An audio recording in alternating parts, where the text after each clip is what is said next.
What's up, everybody? Connor here from Oxo Partners.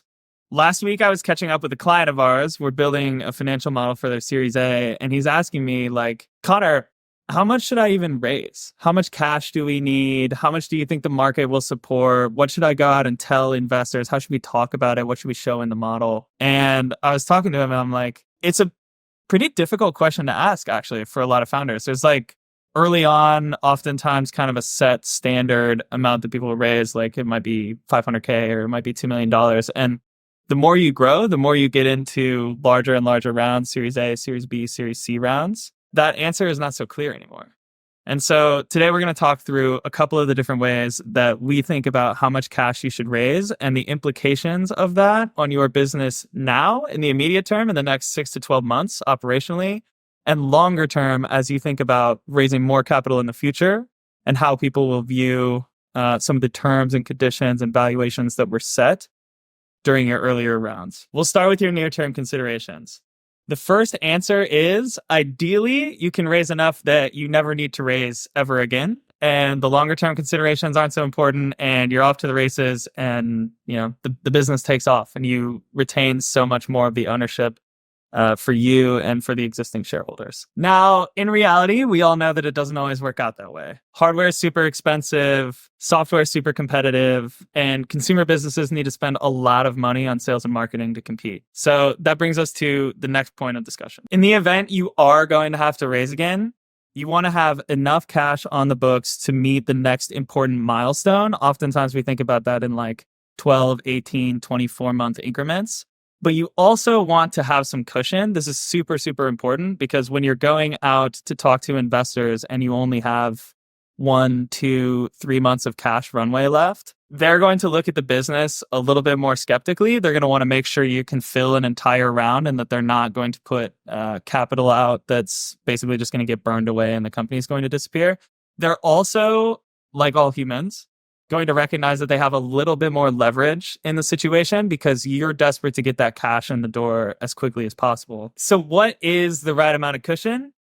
Usually we say at least 6 to 12 months before you go out to raise. So anytime you're going out to talk to investors or you're going out to talk to an acquirer or anyone like that in a sort of equity transaction, you want to have at least 6, probably more like 12 months of runway left on your books. That gives you time to get all the way through the process. And it also is enough time that you avoid some of those uncomfortable or awkward leverage dynamics. In practice, this often means raising something like 24 to 36 months worth of runway after any given round. So those are 2 of the most important short-term considerations. There are, of course, a million other things to consider when you're thinking about how much capital to raise, but you should do that on a case-by-case basis amongst the founders, amongst the other employees and other investors in the company. And of course, Oxo will weigh in on that with a lot of our clients as well. Longer term, things get a little bit more interesting. There's a lot of dynamics at play between the amount of capital raised, the valuation that it's raised at, the amount of dilution that you see as a founder, the amount of dilution that the other investors who have already invested in the company see, and some of the interesting ways that term sheets and conditions and preferred versus common equity are used to stack the cards in one or another's favor. Consideration 1, earlier stage rounds are effectively always done at a lower valuation. Now, down rounds do happen.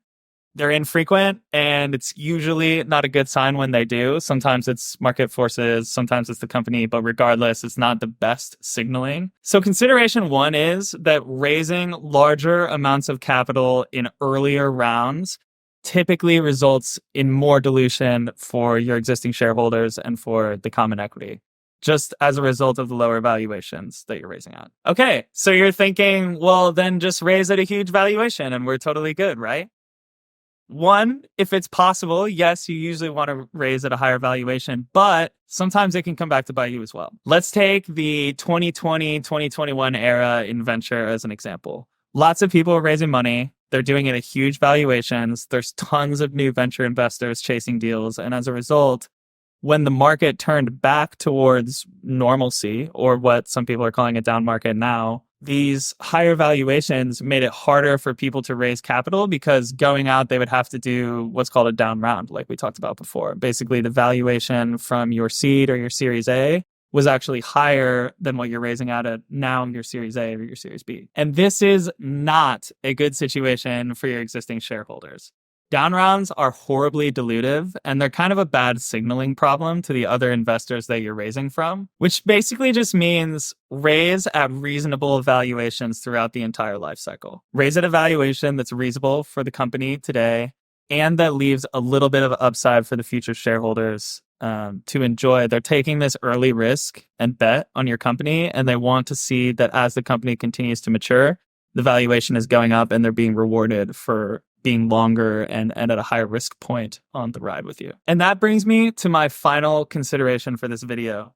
In the long term, you want to think about what your strategic optionality is for what you can do with the business in order to actually cash out and reward those early shareholders who took a bet on you in like a seed round or a pre-seed or Series A. Now, there are really two most common ways to cash in the chips, as they say. You can exit through an IPO, or you can exit through M&A. The IPO route is the biggest, the flashiest. You know, a lot of the most successful venture-backed companies that we think of exit through IPO, but it's actually not the most common way. M&A is much, much more common. And something about higher valuations to keep in mind is that it makes exiting through M&A a little bit more challenging. And the reason for this is valuations. So in those earlier rounds, venture investors, angel investors, other folks took a bet on you early. It was high risk. And as a result, they are underwriting this investment for a very, very high return. On the flip side, your potential acquirer is only going to buy the business if they think that they can create a lot more value or basically make more money on your product or service or company in the long term than what it's being valued at today. And this can sometimes put those two groups at odds. So on one hand, you have your early investors who underwrote a business hoping for something like $1 billion valuation or more. And then on the other hand, you have your potential acquirer, the people you're going to be working with long-term, who need to be able to create a lot of value from this company, so they can't pay too much. Not to mention, there's only so many companies that can actually even afford to pay for $1 billion acquisition in the first place. So in summary, how much money should you raise? Well, there's really three considerations in the short term. One, dilution. How much are you and the other existing shareholders going to be diluted when the new capital comes into the business? Two, runway. How much money do you need to get to your next milestone? And then add like 6, 12, 18 months to that. So oftentimes you want to have 24 to 36 months of runway. And three, and most obviously, what are your uses of funds? What's the cash actually going to? How much do you need to pay employees? How much do you have to pay for new product runs, for new R&D over that period to actually accomplish the goals that you're trying to reach? Then in the long term, think about how much that capital and that valuation is going to impact your strategic optionality.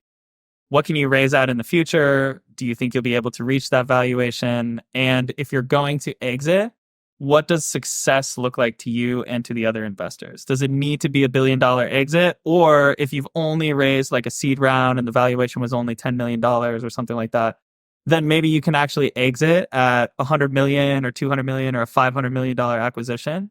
And it'll be a really great outcome for everyone involved. Whereas if you've raised at $100 million, suddenly being acquired at $100 million is not so attractive anymore. All right, y'all. That's it for this week. Looking forward to seeing you in another video soon. And until then, keep building.